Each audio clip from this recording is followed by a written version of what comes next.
एक बार भगवान बुद्ध जेतवन विहार में रह रहे थे। भिक्षु चक्षुपाल भगवान से मिलने के लिए आए थे। उनके आगमन के साथ उनकी दिनचर्या, व्यवहार और गुणों की चर्चा भी हुई। भिक्षु चक्षुपाल अंधे थे। एक दिन विहार के कुछ भिक्षुओं ने कुछ मरे हुए कीड़ों को चक्षुपाल की कुटी के बाहर पाया और उन्होंने चक्षुपाल की निंदा करनी शुरू कर दी कि उन्होंने इन जीवित प्राणियों की हत्या की। भगवान बुद्ध ने निंदा कर रहे उन भिक्षुओं को बुलाया और पूछा कि क्या तुमने भिक्षु को कीड़े मारते हुए देखा है। उन्होंने उत्तर दिया नहीं।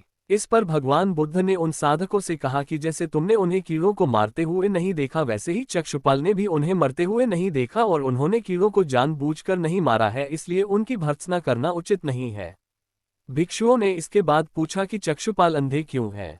उन्होंने इस जन्म में अथवा पिछले जन्म में क्या पाप किए? भगवान बुद्ध ने चक्षुपाल के बारे में कहा कि वे पूर्व जन्म में एक चिकित्सक थे।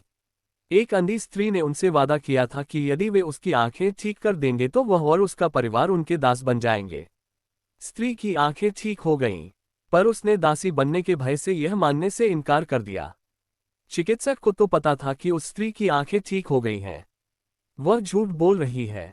उसे सबक सिखाने के लिए या बदला लेने के लिए चक्षुपाल ने दूसरी दवा दी। उस दवा से महिला फिर अंधी हो गई। वह कितना ही रोई पिटी, लेकिन चक्षुपाल जरा भी नहीं पसीजा। इस पाप के फलस्वरूप अगले जन्म में चिकित्सक को अंधा बनना पड़ा।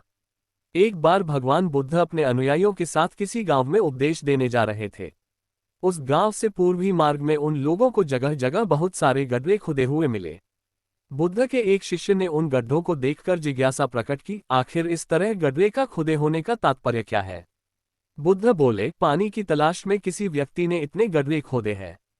यदि वह धैर्यपूर्वक एक ही स्थान पर गड्ढे खोदता तो उसे पानी अवश्य मिल जाता, पर वह थोड़ी देर गड्ढा खोदता और पानी न मिलने पर दूसरा गड्ढा खोदना शुरू कर देता। व्यक्ति को परिश्रम करने के साथ धैर्य भी रखना चाहिए। एक बार भगवान बुद्ध भिक्षा के लिए एक किसान के यहाँ पहुंचे। तथागत को भिक्षा के लिए आया देखकर किसान उपेक्षा से बोला, श्रमण, मैं हल जोतता हूँ और तब खाता हूँ।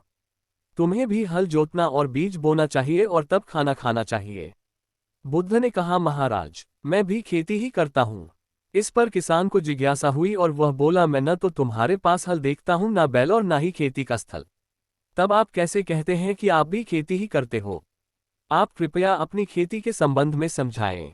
बुद्ध ने कहा, महाराज, मेरे पास श्रद्धा का बीज, तपस्या रूपी वर्षा और प्रजा रूपी जोत और हल है। पापभीरुता का दंड है, विचार रूपी रस्सी है, स्मृति और जागरूकता रूपी हल्की फाल और पेनी है। मैं वचन और कर्म में संयत रहता हूँ। मैं अपनी इस खेती को बेकार घास से मुक्त रखता हूँ और आनंद की फसल काट लेने तक प्रयत्नशील रहने वाला हूँ। अप्रमाद मेरा बैल है जो बाधाएं देखकर भी पीछे मुंह नहीं मोड़ता है। वह मुझे सीधा शांति धाम तक ले जाता है। इस प्रकार मैं अमृत की खेती करता हूँ।